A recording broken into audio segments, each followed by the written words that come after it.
महाराष्ट्र सरकार की ओर से पूर्व क्रिकेटर सचिन तेंदुलकर को प्रदेश के स्वच्छ मुख अभियान का स्माइल एम्बेसडर बनाया गया। इसके तहत सचिन तेंदुलकर ने ज्ञापन पर भी हस्ताक्षर किए। इस दौरान उप मुख्यमंत्री देवेंद्र फडणवीस वहां मौजूद थे। यह अभियान इंडियन डेंटल एसोसिएशन द्वारा मुंह की स्वच्छता में सुधार और इसके महत्व के बारे में लोगों को शिक्षित करने के लिए चलाया गया एक राष्ट्रीय अभियान है।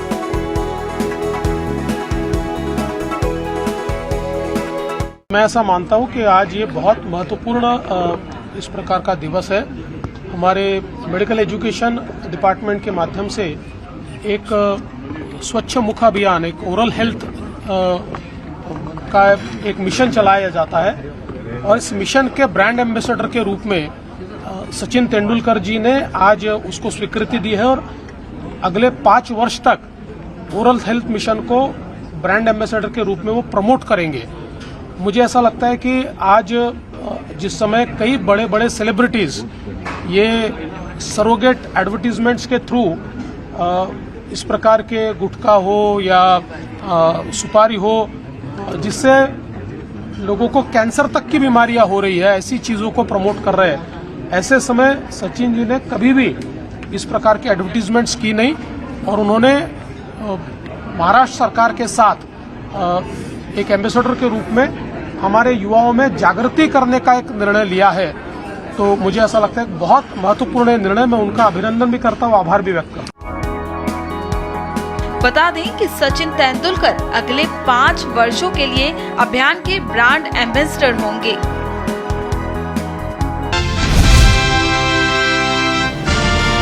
So we found that when everybody started working together, completely different type of energy started coming.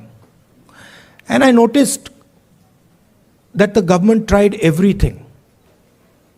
मतलब जो भी उनमें ताकत थी उन्होंने यात्रा को रोकने में लगा दी, टीवी से उतार दिया, पुलिस को यूज किया, मगर कुछ काम नहीं कर रहा था। और जो यात्रा का इफेक्ट था वो बढ़ता जा रहा था।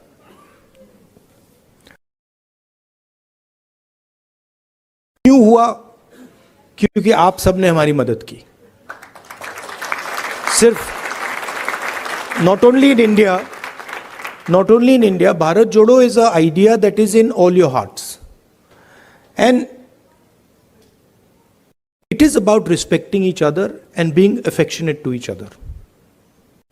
It is about not being violent towards each other, not being arrogant.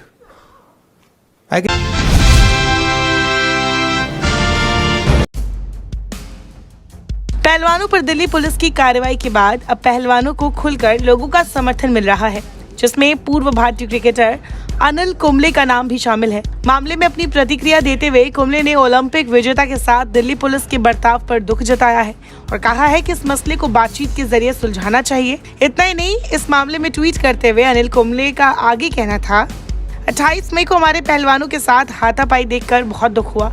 किसी भी समस्या का समाधान अच्छे संवाद से हो सकता है। हम जल्द से जल्द इसके समाधान की उम्मीद करते हैं।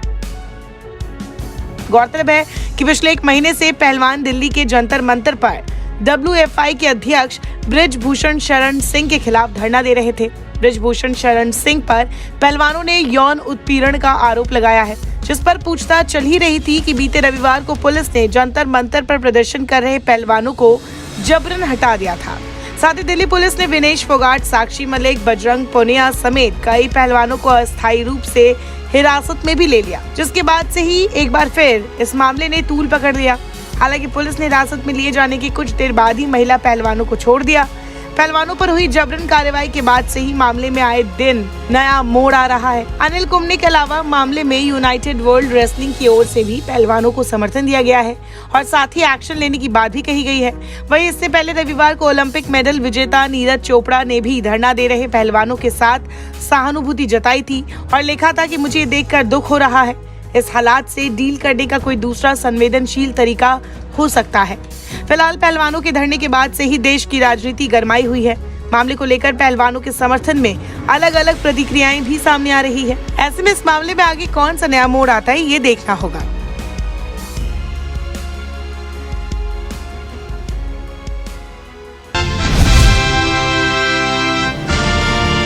आज सवाल यह है कि इन बेटियों को क्या इतना मजबूर, आपने क्यों इतना मजबूर कर दिया कि अपने मेडल बहाने को तैयार हैं।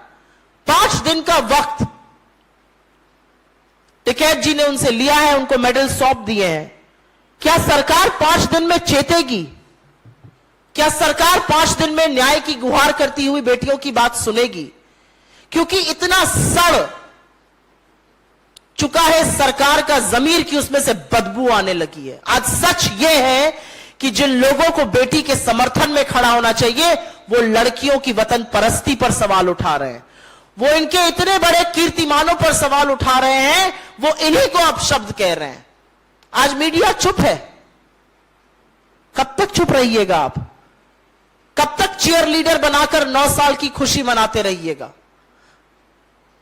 और आज जो भी चुप है, याद रखिएगा तटस्थ रहने का समय नहीं है, क्योंकि समय आपके भी अपराध लिखेगा। हम तो जाने के लिए कल एक लेटर दिया था, हम सोचा था नहीं कहेंगे, लेकिन आप लोग जब कहते हैं तो अब लेटर टेनिए शो। मैं कल लेटर दिया था कि मैं मणिपुर में एक दिन के लिए जाने चाहती हूँ to meet the peace loving people, and if the army and your home ministry allow me to go, I'll be very happy. ऐसा लाइन पे कि I don't want to break the peace, I want to talk to the peace loving people and to restore the peace I want to talk. मैंने कल letter दिया, इसी के लिए उन्होंने आज किया। आज जाके भी वो लोगों ने तो जनता के साथ बात नहीं करेंगे ना। When you mention, then I am saying, because from somewhere it has been leaked, the paper. ये हम कल दिया था 29th। हमने लिखा था, respected Home Minister ji, hope you are well. I thought of writing to you with a request for seeking your permission. क्यों बोला है? कि वो अभी अंडर आर्मी में है और अंडर द होम मिनिस्ट्री है। Seeking your permission to visit Manipur to meet the peace-loving people of the state. I plan to visit only for one day, just to meet the local people. Considering the present situation, I do not intend to breach any security norms of the Indian Army and Union Home Ministry, and that is why I am seeking your permission to allow me to visit Manipur for a day. I am looking forward to your kind and urgent response.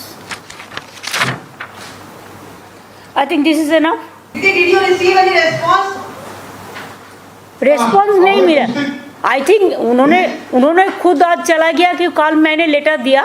मैं तो बहुत दिन से बोल रहा हूँ कि आप लोगों को पहले जाना चाहिए था, लेकिन पहले ये लोगों को जाने का टाइम नहीं मिला। अभी गया, अभी जाके क्या करेंगे?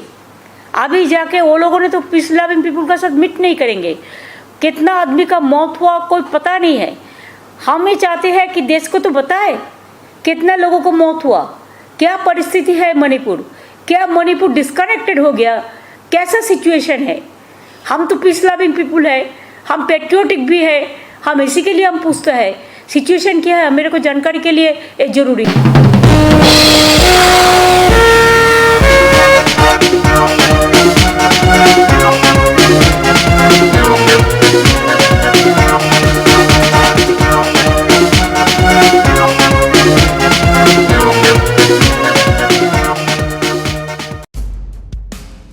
आरबीआई के पूर्व गवर्नर रघुराम राजन ने प्रधानमंत्री नरेंद्र मोदी पर उनके नए स्कीम को लेकर सवाल खड़े किए। रघुराम राजन ने मोदी की महत्वाकांक्षी पीएलआई स्कीम पर सवाल खड़े करते हुए दावा किया कि ये ऐसी योजना है जो फेल हो जाएगी।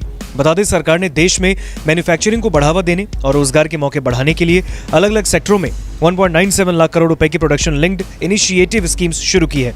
केंद्र की इसी स्कीम पर आरबीआई के पूर्व गवर्नर ने सवाल किया। इस योजना में मोबाइल मैन्युफैक्चरिंग पर खास फोकस रखा गया है, लेकिन सच्चाई ये है कि भारत मोबाइल मैन्युफैक्चरिंग का हब नहीं बना। इस योजना का अब तक कोई असर नहीं दिख रहा। इसलिए इसे दूसरे सेक्टर्स में लागू करने से पहले इसके अब तक के परफॉर्मेंस की समीक्षा हो। क्या performance linked incentive scheme fail हो गई है और भारत में मेक इन इंडिया को बढ़ावा देने में मदद नहीं मिल रही? इतना ही नहीं, नियमों का हवाला देते हुए राजन ने आगे कहा कि मोदी सरकार को आंकड़ों पर ध्यान देना चाहिए और यह भी निष्कर्ष निकालना चाहिए कि PLI स्कीम की मदद से रोजगार के कितने अवसर बने। फिनिश्ड सेल फोन्स के एक्सपोर्ट में बढ़ोतरी से हम ये दावा नहीं कर सकते कि भारत मैन्युफैक्चरिंग में बड़ी ताकत बन गया। संभव है कि मैन्युफैक्चरर्स केवल भारत में असेंबलिंग कर रहे हैं। भारत को इस बात का आकलन करना चाहिए कि फिनिश्ड मोबाइल फोन पर जो 6% सब्सिडी दी जा रही थी वो देश में किए जा रहे वैल्यू एडिशन से अधिक है या नहीं। WTO के रूल भारत में PLI सब्सिडी को वैल्यू एडिशन से जोड़ने की अनुमति नहीं देते। ये योजना नाकाम होने की तरफ बढ़ रही है। फिलहाल RBI के पूर्व गवर्नर के इन सवालों का केंद्र की ओर से कोई जवाब सामने नहीं आया।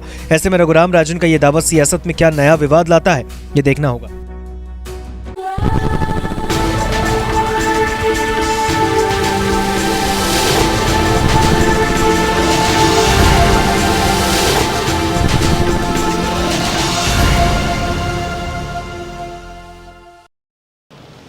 ਪੰਜਾਬ ਪੁਲਿਸ ਵੱਲੋਂ ਡਰੱਗਸ ਦੇ ਖਿਲਾਫ ਚਲਾਈ ਜਾ ਰਹੀ ਮੁਹਿੰਮ ਨੂੰ ਅੱਜ ਅੱਗੇ ਵਧਾਉਂਦੇ ਹੋਏ ਪੰਜਾਬ ਪੁਲਿਸ ਵੱਲੋਂ ਇੱਕ ਵੱਡਾ ਆਪਰੇਸ਼ਨ ਕਲੀਨ ਸ਼ੁਰੂ ਕੀਤਾ ਗਿਆ ਹੈ, ਜਿਸ ਦੇ ਤਹਿਤ ਪੰਜਾਬ ਦੇ 28 ਜ਼ਿਲ੍ਹਿਆਂ ਵਿੱਚੋਂ ਜਿੰਨੇ ਵੀ ਡਰੱਗਸ ਦੇ ਵਪਾਰੀ ਨੇ, ਜਿਹੜੇ ਵੱਡੇ ਸਮਗਲਰਸ ਨੇ ਔਰ ਜਿਹੜੇ ਸ਼ੱਕੀ ਸਥਾਨ ਨੇ, ਇਹੋ ਜਿਹੇ 2300 ਜਗ੍ਹਾ ਤੇ ਅੱਜ ਛਾਪੇਮਾਰੀ ਇਕੱਠੇ ਕੀਤੀ ਜਾ ਰਹੀ ਹੈ।